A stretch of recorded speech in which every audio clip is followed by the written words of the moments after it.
Baiklah, Assalamualaikum warahmatullahi wabarakatuh. Di sini saya Muhammad Andi Hanunci. Saya dari kelas B akan menjelaskan materi mengenai jenis-jenis dan model-model PTK.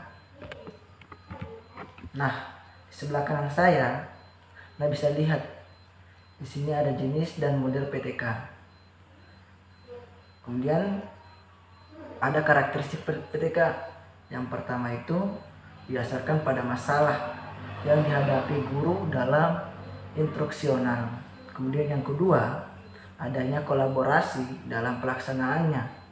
Yang ketiga, penelitian sekaligus sebagai praktisi yang melakukan refleksi. Yang keempat, ada bertujuan memperbaiki dan atau meningkatkan kualitas praktek instruksional.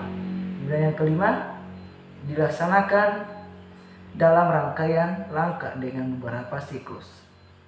Nah, kita pindah ke slide kedua. Menurut Richard Witter, ada 6 karakteristik PTK. Yang pertama, ada kritik reflektif.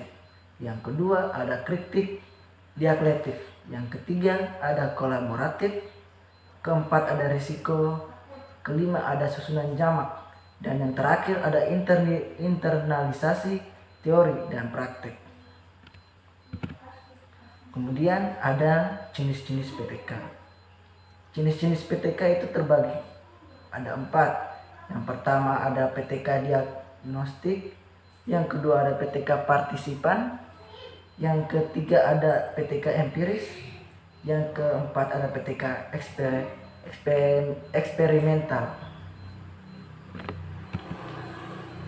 Kemudian di sini ada penjelasan PTK diagnostik. Sebelum itu kan di sini ada jenis PTK. Di sini ini penjelasan dari PTK diagnostik. Peneliti dilakukan untuk menentukan peneliti ke arah suatu tindakan karena suatu masalah. Nah, jadi di sini suatu peneliti dituntut untuk menentukan suatu penelitian ke arah suatu lokasi tersebut. Nah, dengan melakukan tindakan karena ada suatu masalah yang terjadi. Misalnya adanya konflik antara siswa di kelas, adanya pertengkaran antara siswa dan sejenisnya. Kemudian ada PTK partisipan. Nah, suatu penelitian dikatakan sebagai PTK partisipan ialah apabila orang yang akan melaksanakan penelitian harus terlibat langsung dalam proses penelitian sejak awal sampai dengan hasil penelitian berupa laporan. Nah, di sini kita bisa pahami, di sini kita harus terlibat langsung pada proses penelitian tersebut sehingga menghasilkan berupa laporan. Kemudian ada PTK empiris.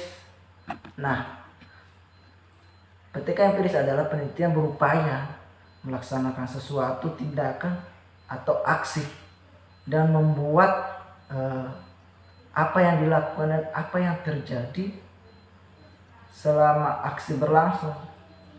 Nah, pada prinsipnya proses penelitiannya berkenan dengan menyimpan catatan dan pengumpulan pengalaman penelitian dalam pekerjaan sehari-hari. Nah, jadi kita bisa pahami peneliti ini juga harus mengumpulkan pengalaman atau mengeluarkan pengalaman selama dia pernah melakukan penelitian atau dalam pekerjaan sehari-harinya. Nah, kemudian ada PTK eksperimental. Nah, PTK ini diselenggarakan dengan berupaya menerapkan berbagai teknik atau strategi secara efektif dan efisien di dalam suatu kegiatan belajar mengajar. Nah, di sini kita bisa lihat di sini memiliki penerapan berbagai teknik atau strategi kita untuk melakukan PTK eksperimental. Kemudian ada model-model PTK. Yang model-model PTK terbagi menjadi 4. Yang pertama model Kurt Lewin, yang kedua model Kenneth dan Taggart, MC Taggart, dan ketiga ada model John Elliott. Kemudian yang keempat ada model Dave About. Nah, model Kurt Lewin. Nah, bahwa dalam satu siklus terdiri dari 4 langkah. Nah, 4 langkah itu yang pertama adalah perencanaan atau planning. Jadi sebelum kita berangkat kita harus memiliki perencanaan atau planning. Kemudian ada 2, yang kedua itu aksi atau tindakan. Sini berarti kita bisa paham aksi atau tindakan berarti adalah sebuah acting kita pada melakukan aksi atau tindakan. Kemudian ada yang ketiga ada observasi. Yang keempat ada refleksi. Nah, kemudian model Chemist dan MC Taggart. Nah, model yang pertama, model yang dikembangkan oleh Stephen Chemist dan Robin MC Taggart tidak terlalu berbeda dengan model Kurt. Nah, jadi kita bisa lihat model yang pertama ini dan model yang kedua itu tidak terlalu berbeda jauh. Hanya pemahaman mereka yang berbeda-beda. Model yang kedua ada karena di dalam satu siklus atau putaran terdiri atas 4 komponen seperti yang dilaksanakan Lewin atau model pertama yang tadi kita jelaskan, yaitu perencanaan, tindakan, observasi, dan refleksi. Nah, kita nanti di sini ada diagram alur PTK menurut Chemist dan Tagari. Nanti saya akan tampilkan. Kemudian model John Elliott. Di dalam kenyataan praktik di lapangan setiap pokok bahasa biasanya tidak akan dapat diselesaikan dalam satu langkah saja, tapi akan diselesaikan beberapa langkah. Itulah yang akan menyebabkan John Elliott menyusun model PTK yang berbeda dari model-model sebelumnya saya jelaskan. Nah, di sini ada model Deadbolt.